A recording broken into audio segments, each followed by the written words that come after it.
Last week, there was this a pertinent question we wanted to gain clarity on the concept. We were talking about is the Swadharma, which are the vasanas, the predominant nature, the vasanas one is born, is Swadharma to be included or to be,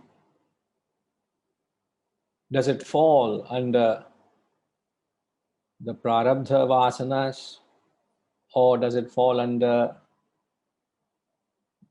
sanchita vasanas?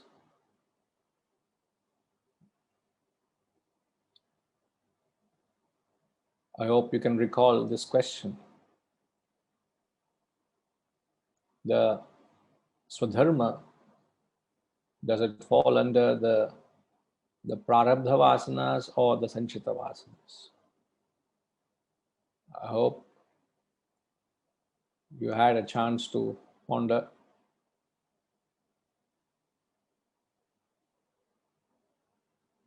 Any comments?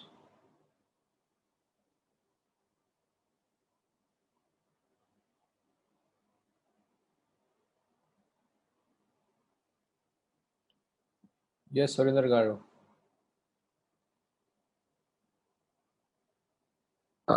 Pranam sir, Guruji, sorry, I didn't attend the previous two sessions.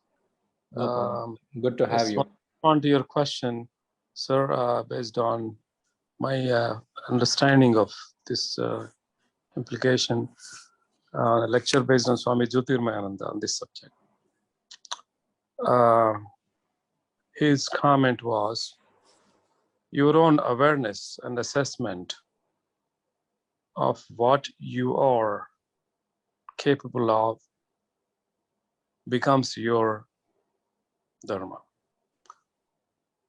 So if you are capable of certain activities, certain talent, certain knowledge, certain education that you can share for the benefit of others, that becomes your karma and dharma for this particular lifetime. Not doing so, he stated, is asteya. Not sharing the knowledge that you know, not sharing the experience that you know, not sharing the technology that you know, or not sharing the ability to work and help others, all falls under asteya. I hope that answers your question, sir. No, I appreciate your comments, but just for the benefit which others had, which you said you haven't, you had been missing the past couple of sessions. In fact, we had gone to a considerable length in trying to dissect the concept or understanding of Swadharma itself. You're broadly defining the word dharma here, but the last couple of weeks we tried to explore the different packets of vasanas one is to deal with in this journey, spiritual journey. As you did speak, I remember last when you were there, you spoke about the sanchita vasanas, the prarabdha vasanas, and the agami. In that discussion, we left with this very subtle question, because this question precisely, if you carefully examine, we said Swadharma are the vasanas, which is the predominant nature. The first interpretation we gave to the term Swadharma is your entire vasanas you're born with. Whatever bundle of vasanas, whether you're born with, now that's something we need to come to terms with. But the Swadharma is all your vasanas. We gave an example of 70% is towards philosophy, 5% towards Carnatic music, 5% is towards a particular sport, another 5% was towards trekking, etc. So if that were to be my constitution, that 100% collective vasanas becomes my Swadharma. The second interpretation we gave was the predominant of the bundle of vasanas you have, the 70% of your nature becomes your Swadharma. Now, independently, we did mention that Prarabdha vasanas are those vasanas which would get automatically exhausted or burnt out during the course of one's life. You don't have to really worry or be concerned of it. But then we also said one needs to make that critical choice to choose a field which is predominant to your nature so that you operate in a Swadharmic field. It's also possible you don't make this choice. You could enter a field which is not your Swadharma. You may be operating in a Paradharmic field. So given those factors, we wanted to ask and explore, does Swadharma, these bundle of vasanas, is it your Sanchita vasanas or is it the Prarabdha? If it's the Prarabdha, then they will automatically be exhausted. Why should I be sitting in assessment or finding out what is my vasana? Do I have a vasana for this? If I have a vasana, is this my predominant nature?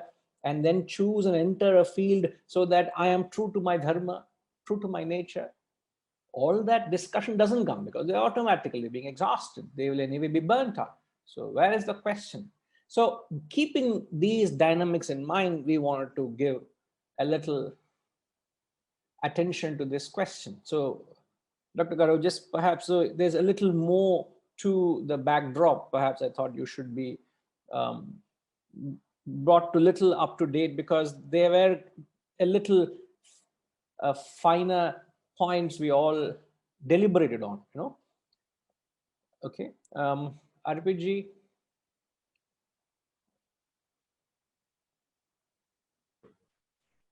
All right. Yes, sir. Hariom Guruji. Hariom. Is it the location that makes you sound different or is it a different person? No, it's not a different person. It's a different location, different device, different outfit. Hopefully there will be little different wisdom also. I don't think so. I'll try. Let's see. I think I answered. I think I provided an answer and I was clean bold last time. Oh, I think. Better luck this time. Yeah, so I don't think it behooves me just to answer the opposite or the other option. No. You can't be that smart here. I'm not. It's not a riddle, but I did think on it. So, I mean, I do have some other thoughts, but I think it would be better if someone else took a shot. No, go ahead. If you have something, please, I would be happy to hear. Yeah, so I re-examined. So in the last class, I believe I gave the answer that it was your Prarabdha vasana. But it seems in retrospect that your Swadharma could trace throughout many lives or iterations, right? You don't, so it feels like it could be a part of the overall bank or the Sanchita vasana that, you know, gets carried forward from life to life for us as we seek the self. You know, that's one thought that entered, you know, in terms of, but you may still have some underlying dissolution of those vasanas during this life. You may, I think Hirenji had said, he started off in engineering, moved to project management, and he kind of found his calling. And then he found a second calling, which was writing, right? And so,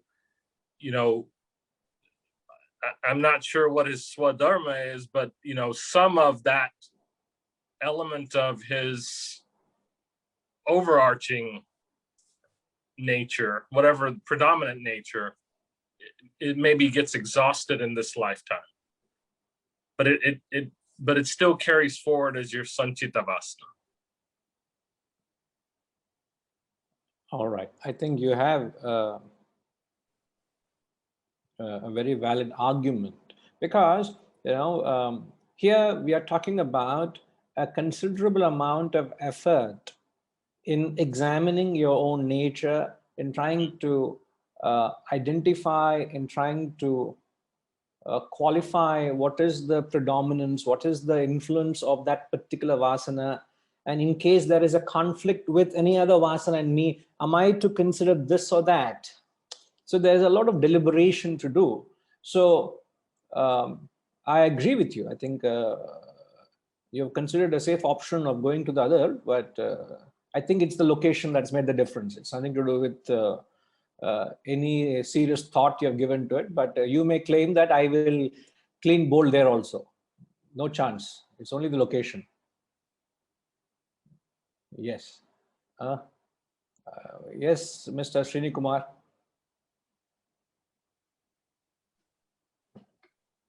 Yeah, I don't want to get bold. I don't want to get bold at. I will leave the pleasure of you bowling out Arpitji. But okay. I think. Yes, sir. But I think you explained it very well. I think initially I was exactly, to be honest, where Arpit was last week, when he instinctively you think it's a smaller subsect and therefore you migrate towards the Prarabdha Vasana. But as you dig deeper and you say this is one's own nature or dharma, as you said it yesterday, last time, it then behoves the point that it is possibly in the bigger basket of Sanchita Vasana. Yeah. That it may not get exhausted always in your life.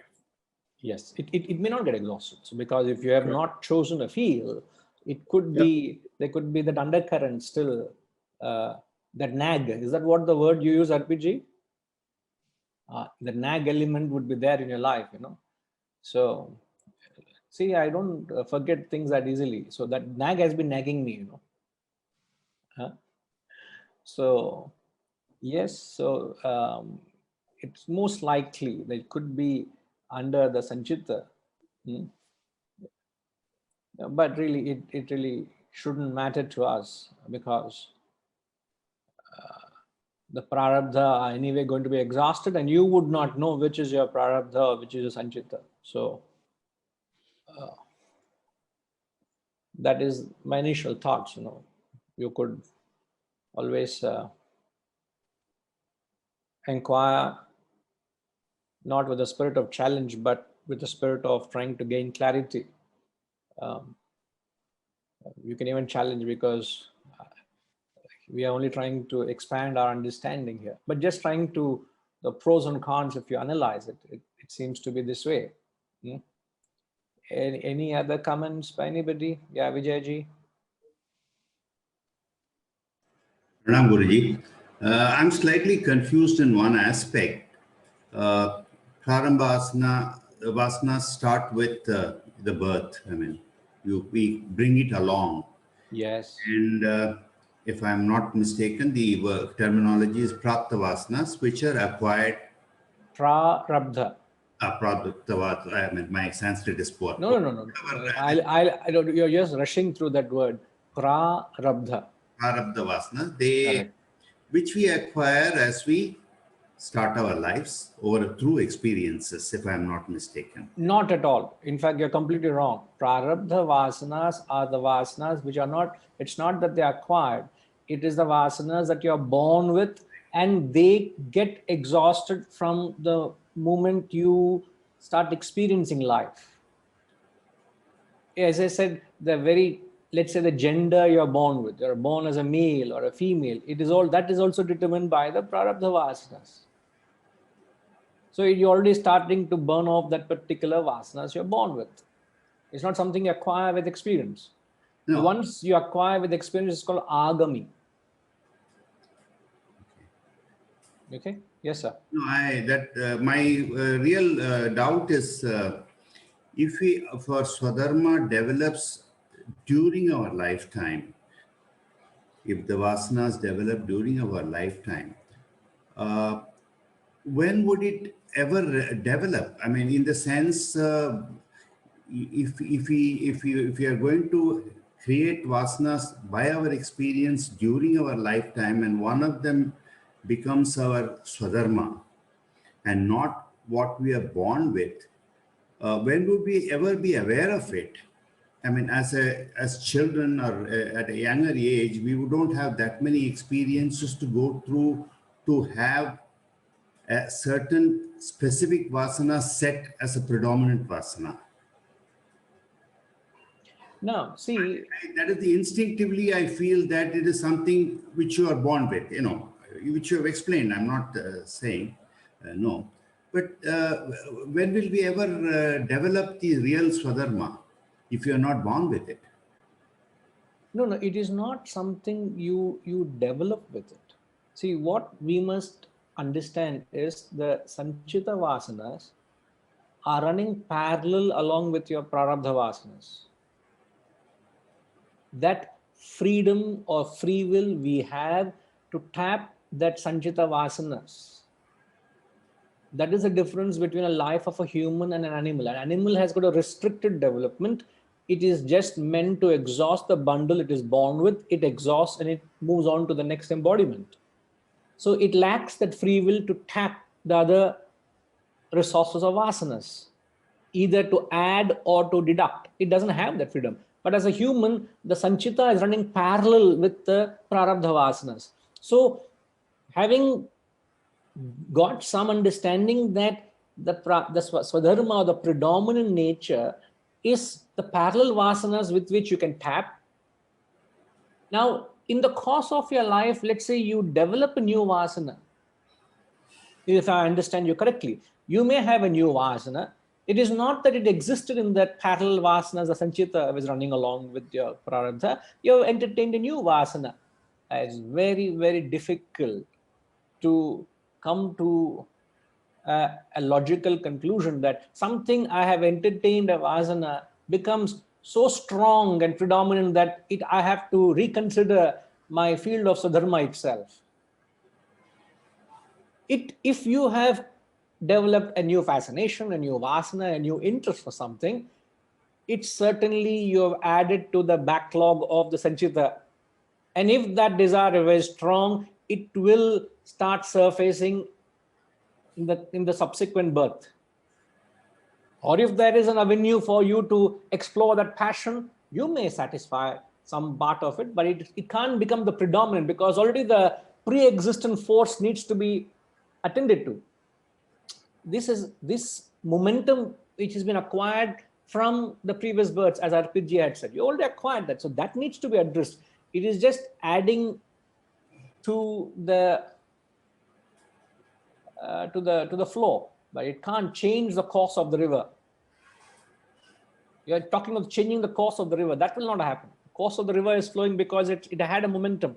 You add a few more gallons of water into the river, it doesn't definitely change the course. Perhaps it will increase the momentum, but not change the course of the river. For that, you need to put in a considerable effort of building a dam and redirecting it. Just trying to draw an analogy, it is a humongous effort. You get what I'm saying, Ji? One last question, Guruji. If Sanchita Vasana is the total bundle of vasanas, and Yes. Prarambha Vasana is what we are born with, what is the balance coming from? Where is it coming from during our lifetime? What do you mean the balance? Sanchita Vasana has got more than what we Prarambha Vasana. So if you remove the prarabdha, the backlog, the total vasanas is the sanchita. That which you have not yet created, that which are going to come into the future, is known as agami, the new vasanas.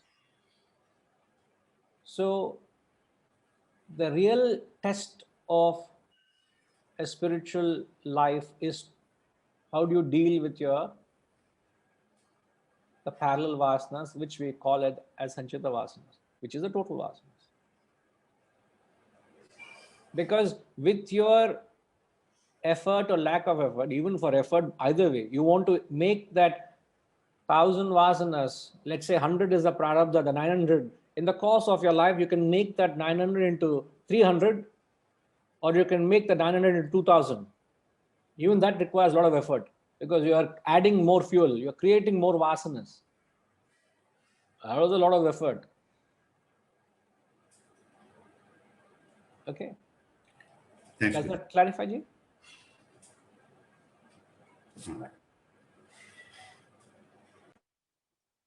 Now, just wanted to give a little clarity, leaving aside this subject matter.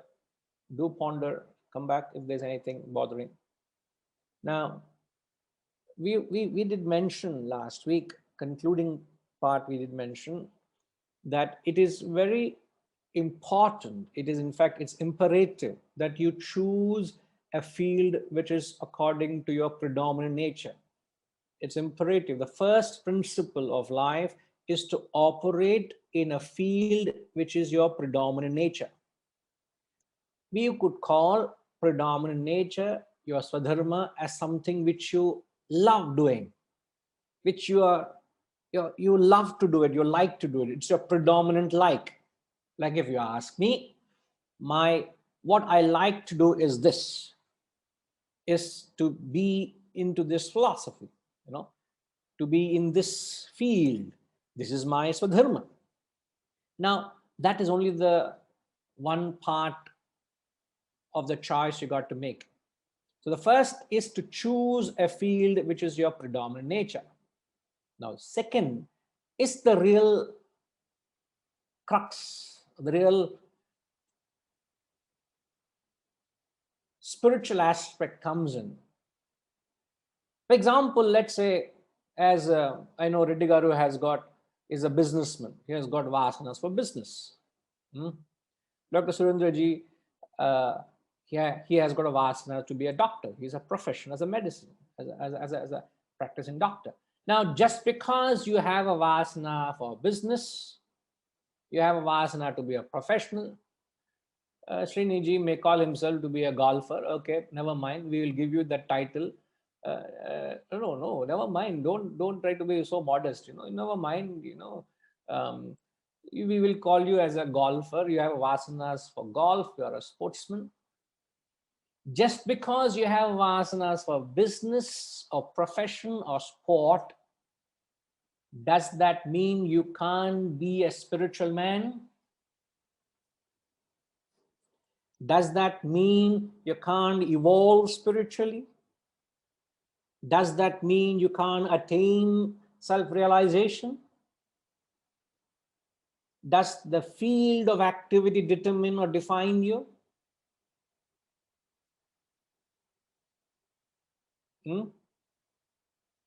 Because many people think the fact that you are in that field, you're a materialistic person. The fact that you're a spiritual field, you're a spiritual person. We are fundamentally wrong by defining that. It is not the field that determines what is your true nature, whether you're a spiritual man or material man, whether a spiritualist or materialist, is not determined by the field of operation, rather the modus operandi in the field that you're operating. So the second principle, the most important principle that defines, that makes you a spiritual person, is what is the modus operandi you adopt in the field of activity.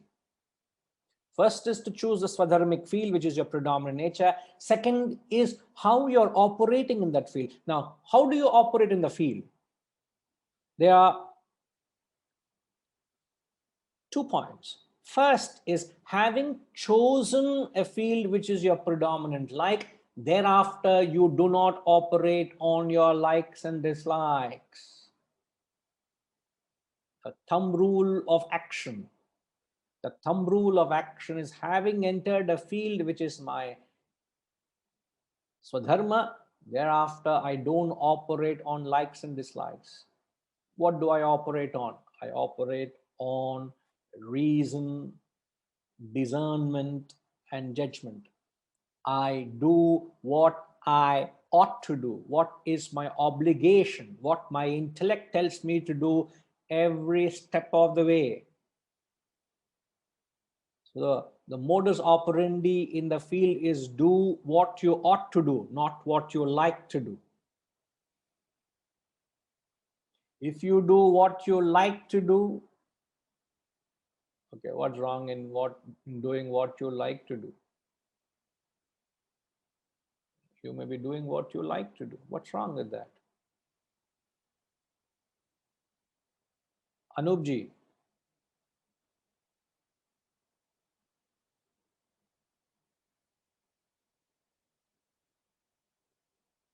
I hope you're there, sir.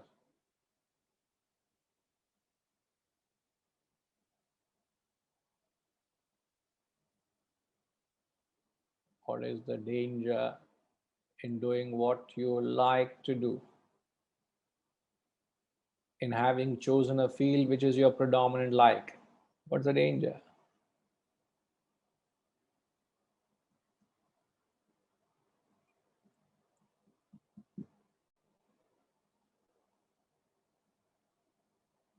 Hmm?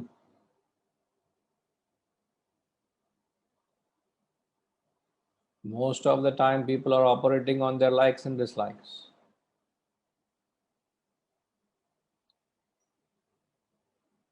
Ready, Garu?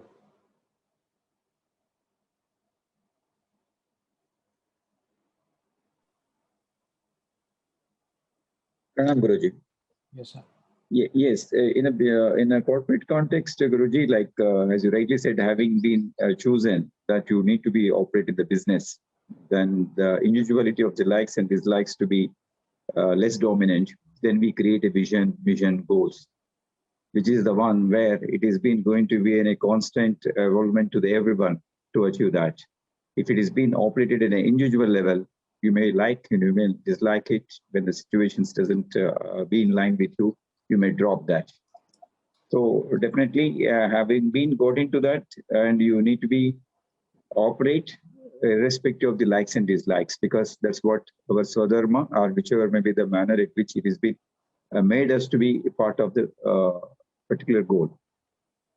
But what is the danger if you operate on likes and dislikes? So it's our, as again, we get back to our perception, the intellect, and maybe the mind always may not be consistent and constant. And as we may not able to sustain the challenges, issues, concerns, there is a possibility of may drop because of the, we start with just the good intention that I have a lot of interest in a specific software field, which is nowhere I been experienced or I have an exposure to that. But having been started, I found quite a lot of challenges keep coming there. I most probably I drop it.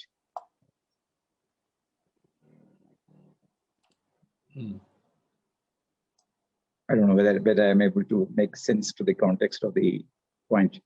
I'm actually was looking where you're getting at, because the question is, if you operate on your likes and dislikes, having chosen the right field, it is detrimental to your progression, even from a relative perspective and a spiritual perspective. See, from a spiritual perspective, if you are operating on likes and dislikes, you don't burn out your vasanas. Your vasanas are very much there. In fact, you're actually feeding them.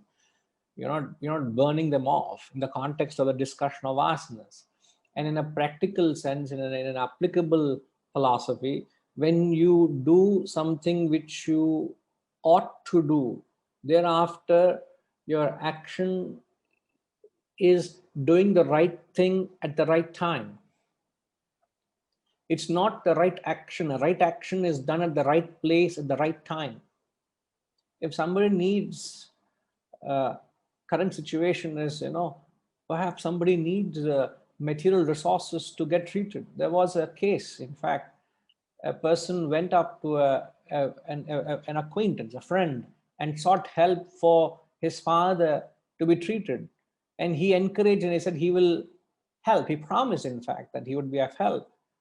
But then, as many patrons invariably end up doing, they're not prompt on their duty, on their word. They promise to do, but they never do. It's only a promise. So time passed, and they happened to meet some days later, and the thought cropped up again. Hey, I thought last time you said you wanted some help. I'm sorry, I forgot. Can I'll try to get it done soon. I'll try to get it done soon. He said, if you do it now, I'll have to use it for his funeral services, sir. I wish I had it when I had sought help.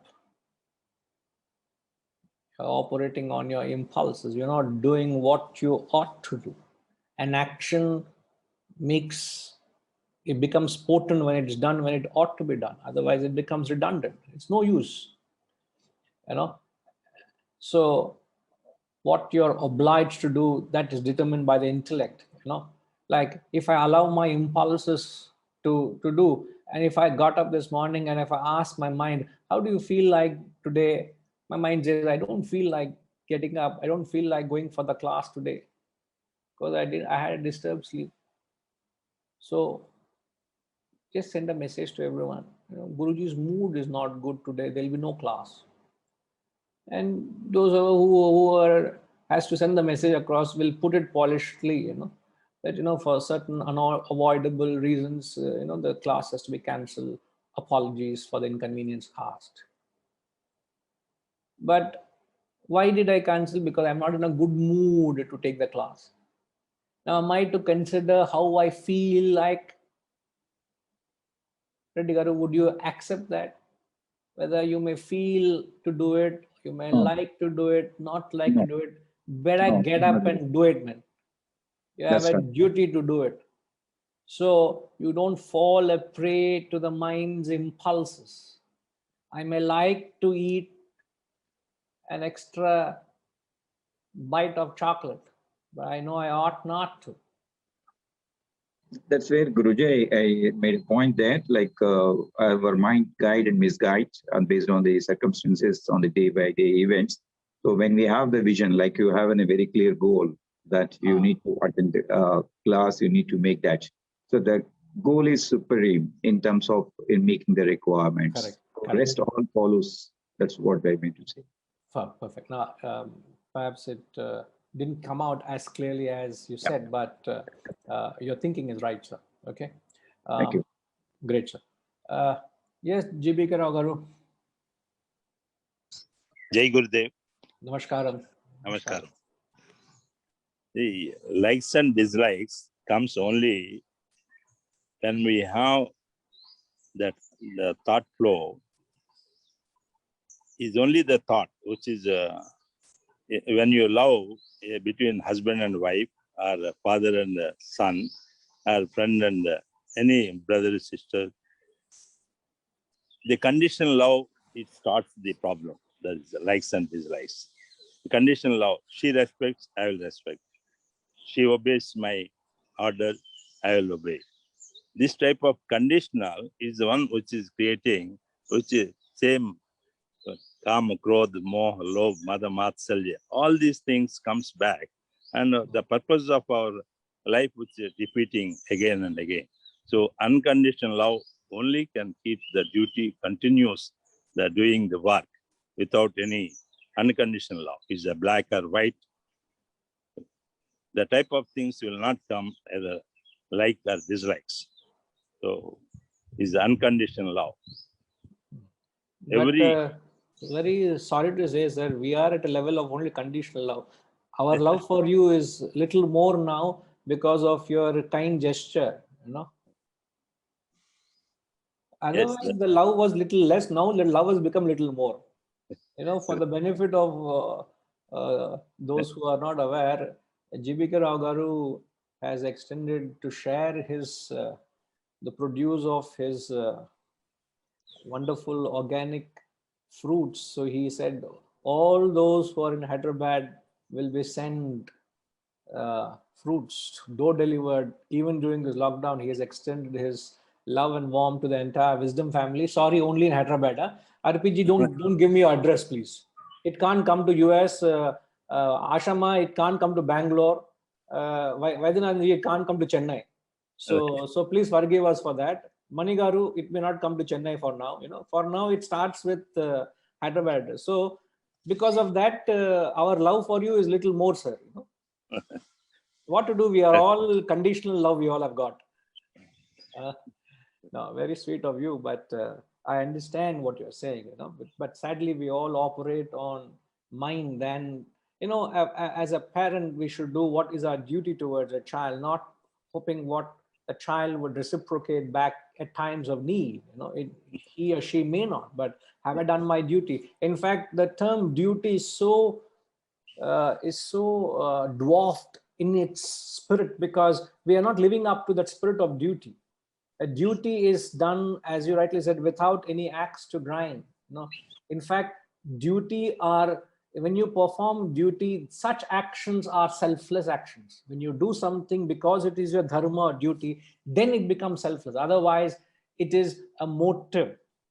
So rightly so, you drove me to the next point. Wonderful, JBK Ragaru. Is the second thing is, first I said is don't operate on likes and dislikes, the modus operandi. The second is ensure you go about purifying the intention behind the action. So what is the intention behind that action? It is the intention that defines and makes you either a spiritual or a materialistic person.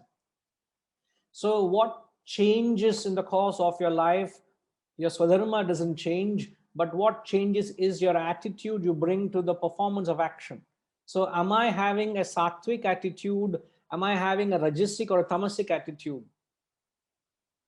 So when the sattva behind the action becomes more predominant, the action gains a different flavor. Sattva, rajas, tamas are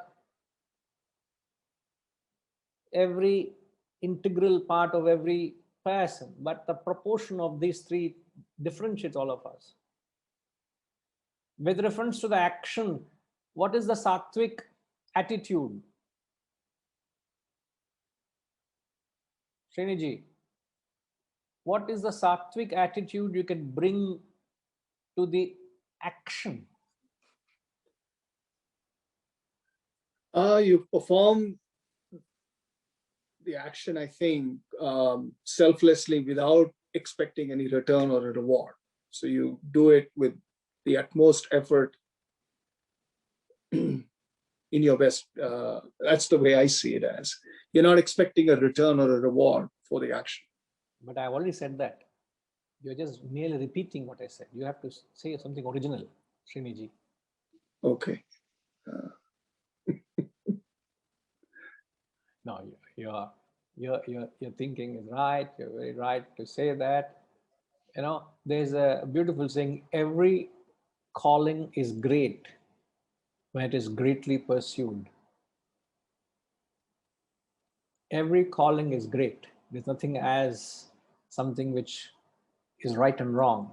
Every calling is great when it is greatly pursued. So what is that which gives it a grandeur?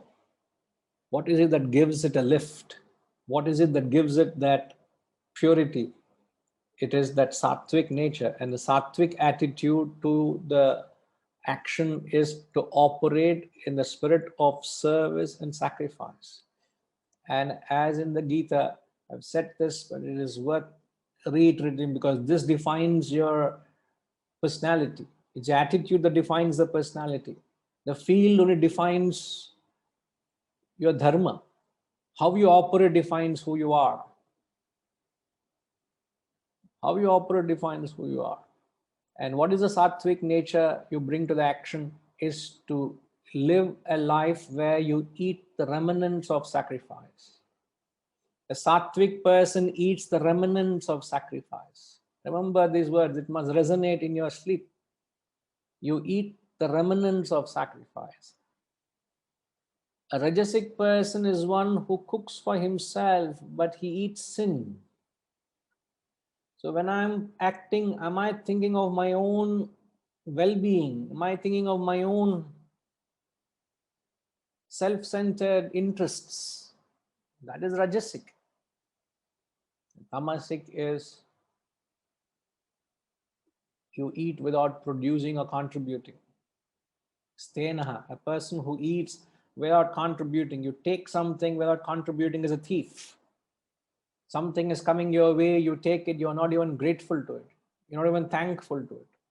As I've said, many people who want to be grateful never act on their gratefulness. They never prompt on their duty.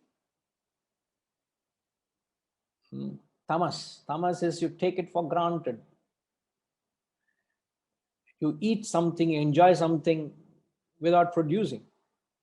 I have this very bugging, it annoys me. It so annoys me that I have to drink a glass of cold water, and as G.B. Rao Garu said, Kama, Krodha, Lobha, Moha, Mada, Matsarya, Bhaya, everything comes at one go. I had to drink a glass of water, pour a glass of water on my head to calm down.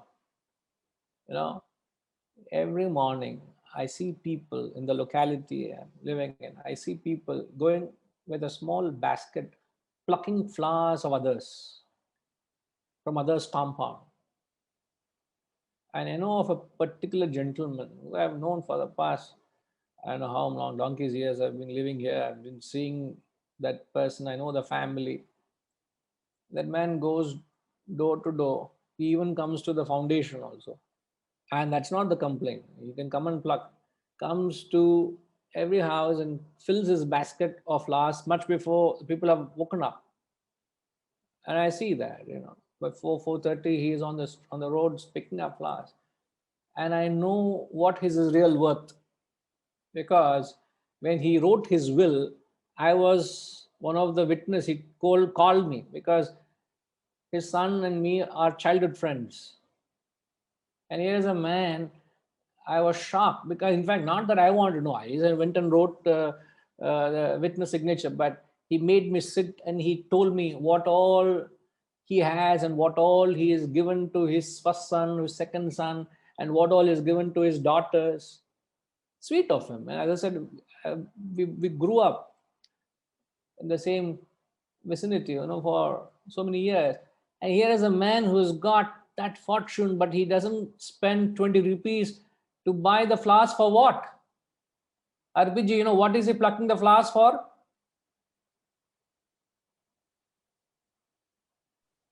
I would assume for the, to put on the altar. The altar.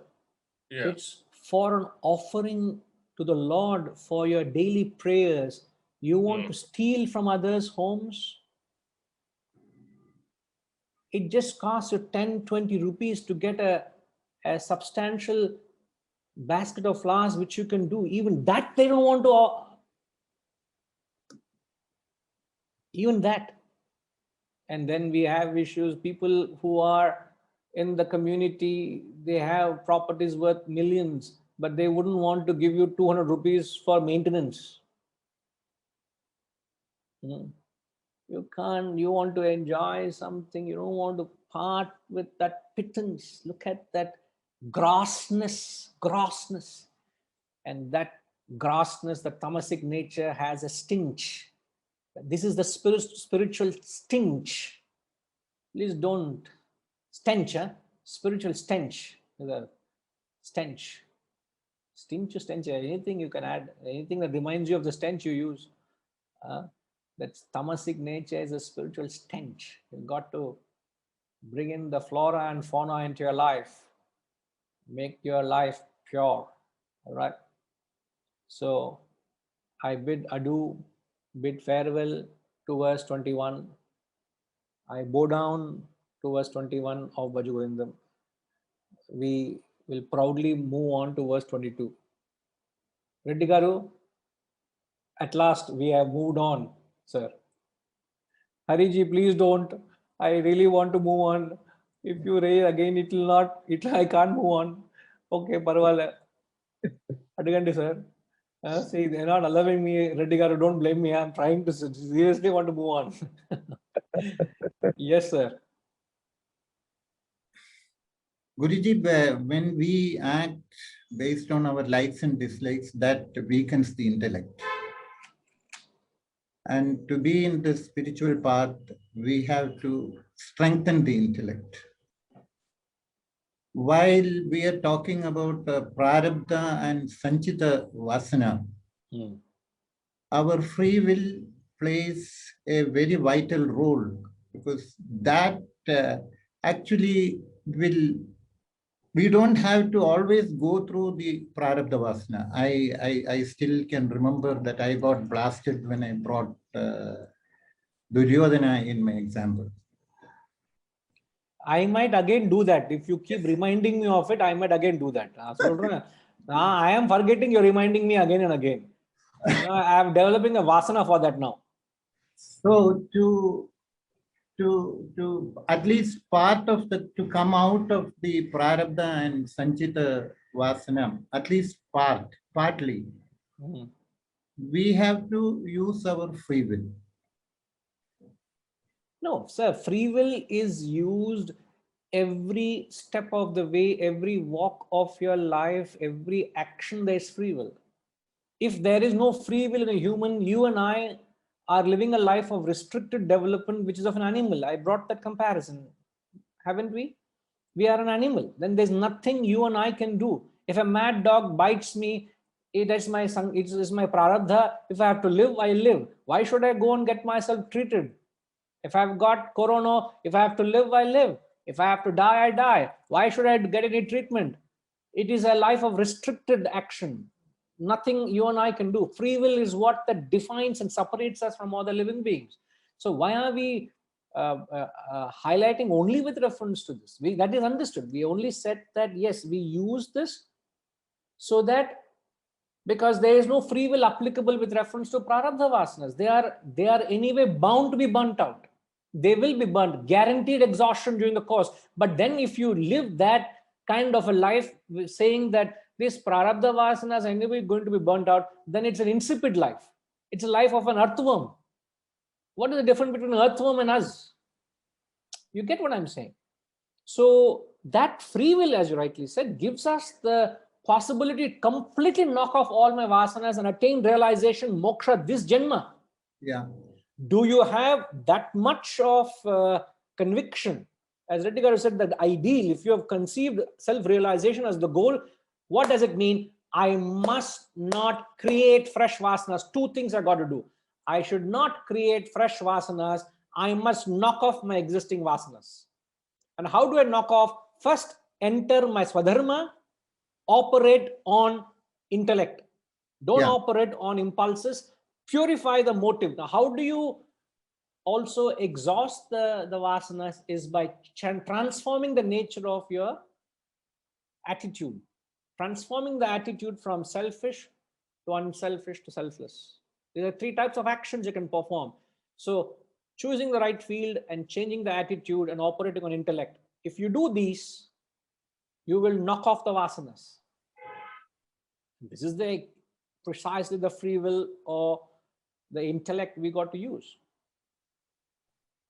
Right, sir? And I have not blasted her. This is for record. That okay, I won't repeat. Right. Yeah, Surendra Garu.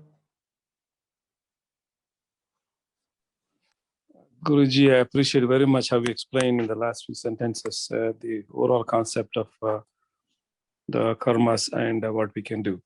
If I may, just an example that has been offered to me. We all have a spiritual bank account that we ourselves created through many lifetimes. And that is the sanchita vasana, sanchita karma. And we are born, we are given an allowance to spend. Correct. That is our prarabdha vasana and karma. by intellectual utilization of this lifetime, free will, and proper application of the understanding the karma, as you just elucidated, we can not only exhaust the prarabdha karma, we can exhaust entire sanchita karma. There's no more bank account left, so you have attained moksha.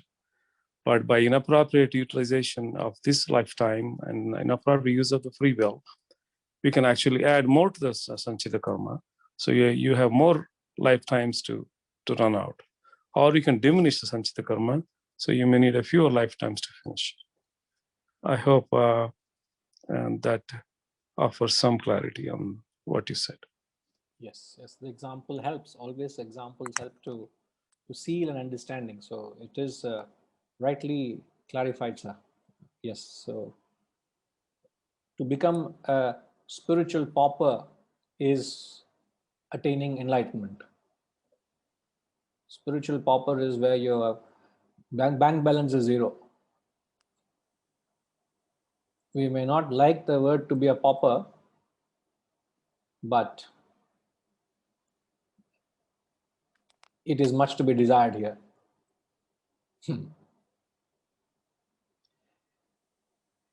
Thank you, sir. In Bible it is said it is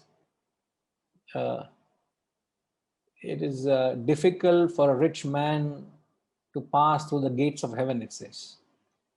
It is harder for it is easier for a camel to pass through the eye of the needle than a rich man correct. the gate of.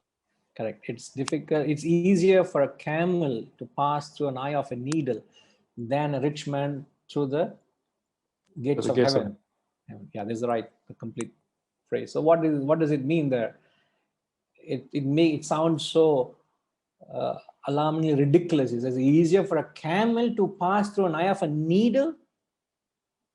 They bring in that magnification to a point of fault, just to drive home a point, than a rich man through the gates of heaven. Rich man here means a man who is full of vasanas. So you can never pass through that holy gate. So the accent is to make use of the opportunity to be wise. Don't be penny wise, pound foolish. You may have chased your vasanas here, but you made yourself a fool because you have added to the fuel and you have just bound yourself to this vicious cycle of birth and death, the bondage, as we learned. Right? Wonderful, Sundra Garu.